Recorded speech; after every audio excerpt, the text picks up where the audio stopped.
स्वागत है आपका शेड्यूल ऑफ द कॉन्स्टिट्यूशन के इस चैप्टर में।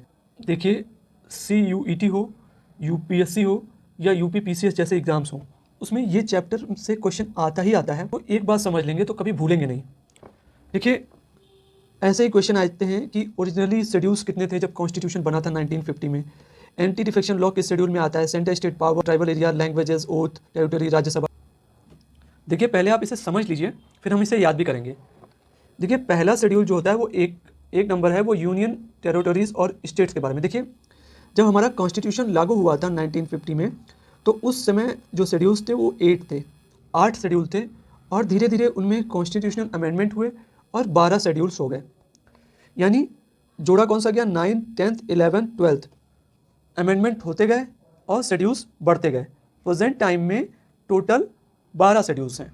ठीक है, पहला शेड्यूल है यूनियन, टेरिटरीज एंड स्टेट्स, जहाँ पे यूनियन, टेरिटरीज और स्टेट्स के बारे में बात की। सेकेंड है, उसमें बात की गई है सैलरी और पेंशन्स के बारे में, president, governor, deputy speaker, Lok Sabha और चेयरमैन ऑफ द राज्यसभा और स्टेट लेजिस्लेटिव काउंसिल के, सुप्रीम कोर्ट, हाई कोर्ट जज और कैग के बारे में।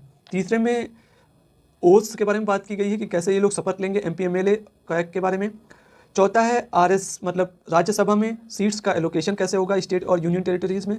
पांचवें में बात की गई शेड्यूल ट्राइब्स और की एरियाज़ को कंट्रोल और एडमिनिस्ट्रेशन करने के लिए। छठा है अदर ट्राइबल एरियाज़, मतलब जो शेड्यूल्ड हैं उसके अलावा जो नॉन शेड्यूल्ड हैं उनमें ट्राइबल एरियाज़ को मैनेज करेंगे, जैसे आसाम, मेघालय और त्रिपुरा और मिजोरम। तो इनको ऐसे याद रख सकते हो, MMMTA, माता, माता। ठीक है, तो ऐसे करके याद है, माता याद कर सकते हो, या इन्हें नहीं याद होता है तो माता से नहीं याद कर सकते तो ऐसे ममता, ममता से याद करो, ममता से याद रहेगा। ठीक है, तो इनको याद रहेगा, मेघालय रहेगा, त्रिपुरा रहेगा, आसाम रहेगा और मिजोरम रहेगा। ठीक है, तो इससे याद रहेगा। फिर आता है सातवां स्टेट, फेडरल, स्टेट और कॉन्करेंट लिस्ट, और आठवां ऑफिशियल लैंग्वेजेस जो हैं, जो कॉन्स्टिट्यूशन में उनको शेड्यूल किया गया है। ठीक है, 9th है लैंड रिफॉर्म्स के बारे में, और 10वां है defection of based on the qualification of 52nd amendment, और ये सब हुआ था, ये अभी आगे पढ़ेंगे। ठीक है, देखिए अब आगे देखते हैं और इसे याद करते हैं। इसको याद रखने का एक ट्रिक है, tears of old PM, tears tears of old PM। अब देखो, T से होगा टेरिटरी, E से होगा इमोल्यूमेंट्स यानी सैलरी और उनकी पेंशन्स के बारे में।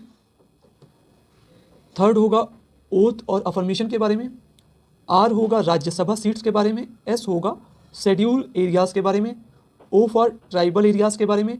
F for union oblique state concurrent list के बारे में। यानी 3 तरह की जो लिस्ट होती है, यूनियन, स्टेट और कंकरेंट, जिसमें दोनों लॉज बना सकते हैं। 8th लैंग्वेज के बारे में होगा कि कौन कौन शेड्यूल लैंग्वेजेस हैं। और 7th होगा लैंड लॉस के बारे में। देखिए, जो 9th शेड्यूल था ये सबसे पहले 1951 में आया था। इसमें लैंड लॉस को डाल दिया गया था और इसको जुडिशियल रिव्यू से बाहर रखा गया था, बाद में इसे 300A में कर दिया गया था। उसके बाद D आता है, ये 10th शेड्यूल है, ये एंटी डिफेक्शन लॉज है। ठीक है, फिर P for 11th schedule panchayat के बारे में है। फिर M फॉर 12th शेड्यूल म्यूनिसपालिटीज़ के बारे में है। ठीक है, तो इससे आपको याद रहेगा टीयर्स ऑफ ओल्ड PM। आप कोई भी क्वेश्चन आएगा आप इससे याद रख सकते हो, tears of the old PM अगर आपको याद है तो आप क्वेश्चन सॉल्व कर ले जाओगे।